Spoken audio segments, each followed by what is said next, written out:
Ciao a tutti e bentornati su MTVT Mountain Biking Tube. La salita non è mai facile e anche se si è in forma si soffre lo stesso. La differenza è quella che essendo in forma si raggiunge la cima più velocemente, tutto qui. Salita significa sofferenza, i battiti cardiaci aumentano, la respirazione diventa affannosa, i muscoli delle gambe iniziano a bruciare, i pensieri si appannano. Le salite possono essere lunghissime, interminabili, durare ore e mettere a dura prova la propria determinazione. Durante una salita durissima spesso viene voglia di fermarci, girare la bici e tornare indietro. Viene voglia di mandare tutto a monte e mettere a fine a tutte le sofferenze. A questo punto però dobbiamo reagire e la sfida diventa tripla, perché oltre a raggiungere la cima, che è il primo obiettivo, dovremmo anche trasformare i pensieri negativi in pensieri positivi e riappropriarci della determinazione necessaria per arrivare in cima. In questo video andremo a scoprire tecniche e accorgimenti da adottare per affrontare le salite al meglio. Step my game.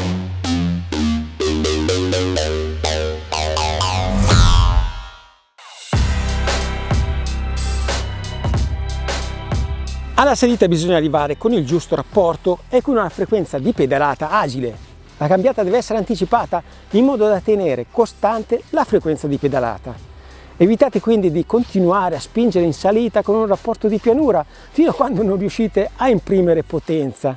Cambiare rapporto in situazioni dove imprimete una gran forza sul pedale non solo vi farebbe perdere ritmo, ma potrebbe provocare l'apertura della maglia della catena. Quindi cercate di anticipare la cambiata e gradualmente cambiare man mano che la pendenza va ad aumentare. La madre di tutte le regole per la salita è quella di trovare fin da subito un passo regolare e sostenibile.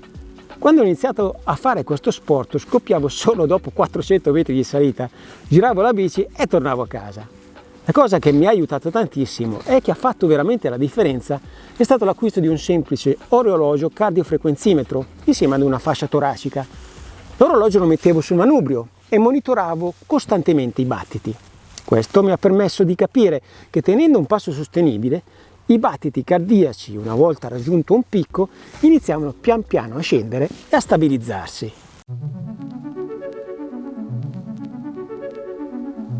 La cosa importantissima da fare è quella di scoprire quale sia la massima frequenza cardiaca alla quale il vostro cuore può lavorare, il cosiddetto FC Max o MHR, Maximum Heart Rate. Una raccomandazione: prima di scoprire come lo si calcola, siate sicuri del vostro stato attuale di salute e della vostra condizione fisica, quindi se siete fermi da un po', sottoponetevi prima ad una visita medica per accertarvi che la vostra salute sia in grado di spingervi fino al limite delle vostre forze. L'FC Max è un numero che varia in base all'età e al sesso e lo si può calcolare tramite delle formule specifiche. Sul mio sito internet www.mountainbikingtube.com ho messo a disposizione un algoritmo che vi permetterà di scoprire il vostro FC Max semplicemente selezionando sesso e rimettendo la vostra età. L'FC Max che vi verrà calcolato sarà un valore indicativo.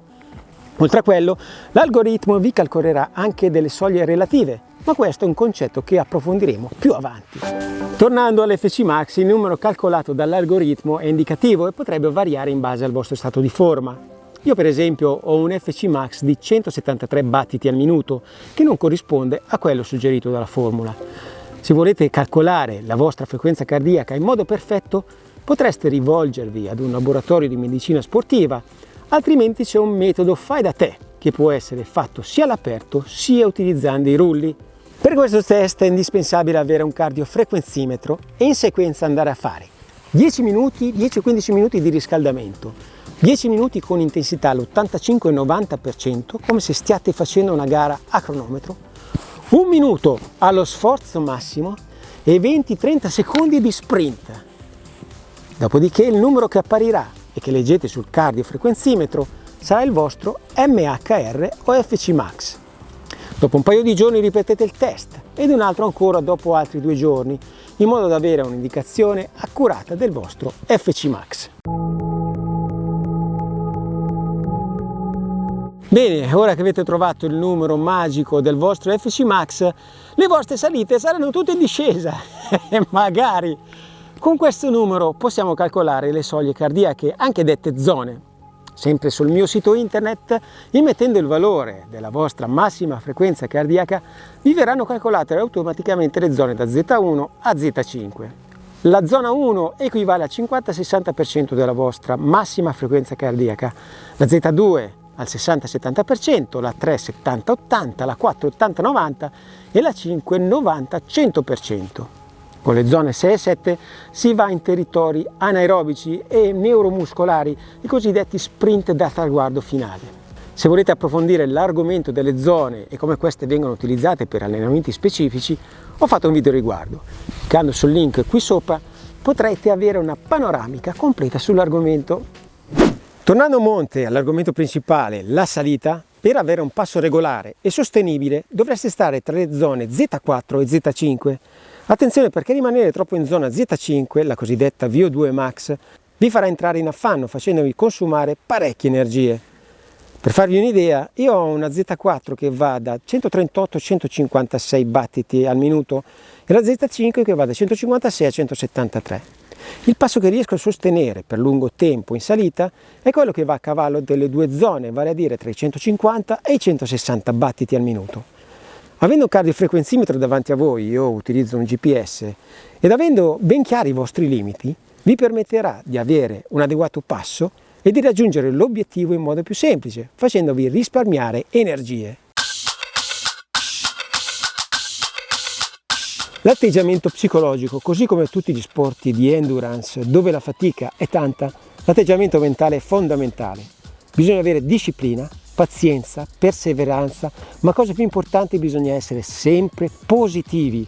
Le salite sono dure per tutti, con la fatica spesso i pensieri negativi prevalgono su quelli positivi, bisogna quindi cercare di calmare la mente e trasformare la negatività in positività. Ci sono alcune tecniche per superare i momenti difficili. La prima cosa è quella di evitare di guardare costantemente la cima su cui dovreste arrivare, perché essendo lontana potrebbe scoraggiarvi e demotivarvi. Meglio invece guardare a valle e la strada che siete riusciti a percorrere. Siate soddisfatti di ciò che state facendo, state respirando a pieni polmoni, vedete panorami stupendi, sentite l'odore della natura e il sole sulla pelle. Siate felici perché avendo la maggior parte dei sensi attivi significa che state vivendo la vostra vita al massimo. Se non riuscite a mandare via i pensieri negativi e siete in una situazione di puro sconforto, dovete cercare di concentrarvi sulla cadenza di pedalata. Alcuni utilizzano il metodo del conteggio delle pedalate da 1 a 50 o da 1 a 100 per poi fare un breve fuorisera di 5-10 pedalate per far sciogliere la postura e resettare l'azione. Dopodiché si rimettono sulla sella e ricominciano a contare. Altri invece ripetono un mantra facile da ricordare che si adatti bene al ritmo della pedalata. Devo andare su lì e sopra in cima a quella collinetta. E qua parte il mantra che può essere contare da 1 a 50 o 1 a 100 o delle frasi ripetute tipo fluido, costante, forte, veloce, fluido, costante, forte, veloce. Ve lo ripetete in testa a ogni giro di pedivella, una parola: fluido, costante, forte, veloce. Come vedete le pulsazioni 160, potenza 250, qua spiana. E questo è il momento di recuperare, quindi cercate di non spingere, soprattutto se c'è ancora salita più avanti. Come vedete, cercate di far abbassare le pulsazioni leggermente, recuperate e poi andate meglio sulla salita. Mi raccomando, non costruitevi un mantra tipo va a cagare porca merda perché faccio butta bike, perché questi mantra non funzionano. Se alla fine di una salita estenuante, dopo un breve tratto di pianura, vi si pone un nuovo muro davanti a voi, non scoraggiatevi, cercate piuttosto di prepararvi bevendo un po' d'acqua, sciogliendo un po' i muscoli e rilanciando una nuova sfida alla montagna e a voi stessi. Se siete in coppia o in gruppo, evitate di lamentarvi, sbuffare o dire frasi negative. I vostri compagni potrebbero essere già al limite delle loro forze ed i vostri lamenti non saranno di certo un aiuto. Cercate piuttosto di buttarla sul ridere, incitando ed incoraggiando l'azione.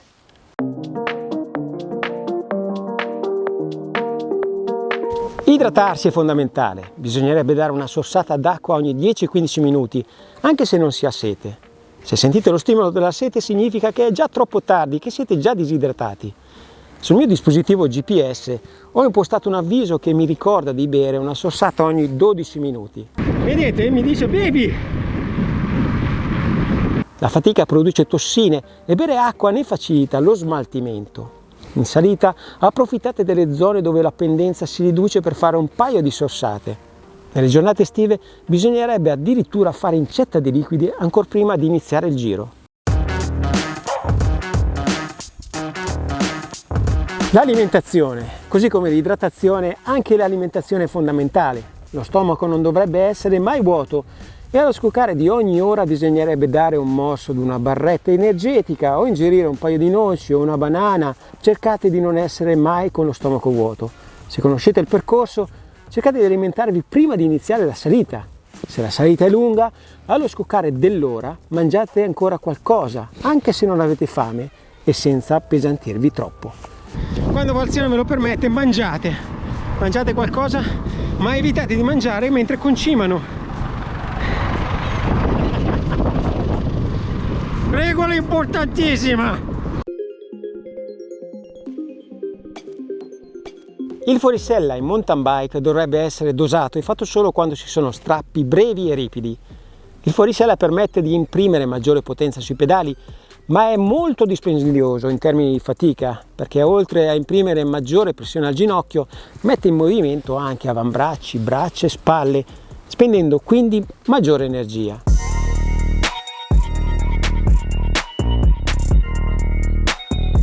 Se durante le lunghe salite il sedere inizia a farvi male, cercate di fare un po' di fuorisella per sgranchire la postura e agevolare la circolazione sanguigna nella zona pelvica.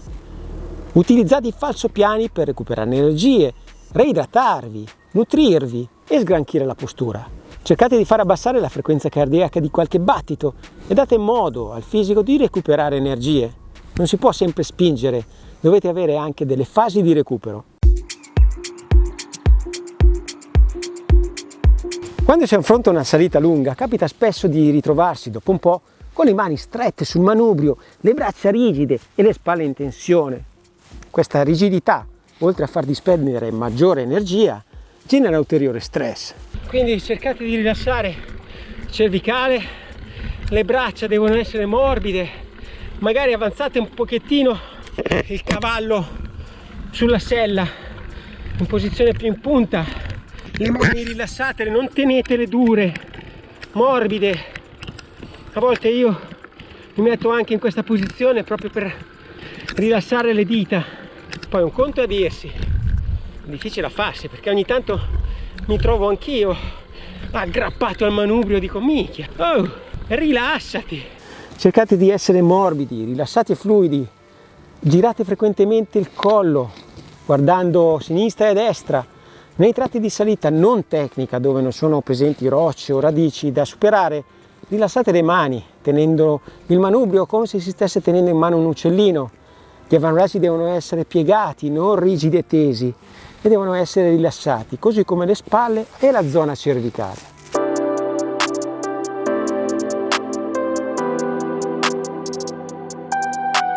E con questo è tutto, spero con questi consigli di esservi stato d'aiuto, vi ringrazio e ci vediamo alla prossima. Ciao!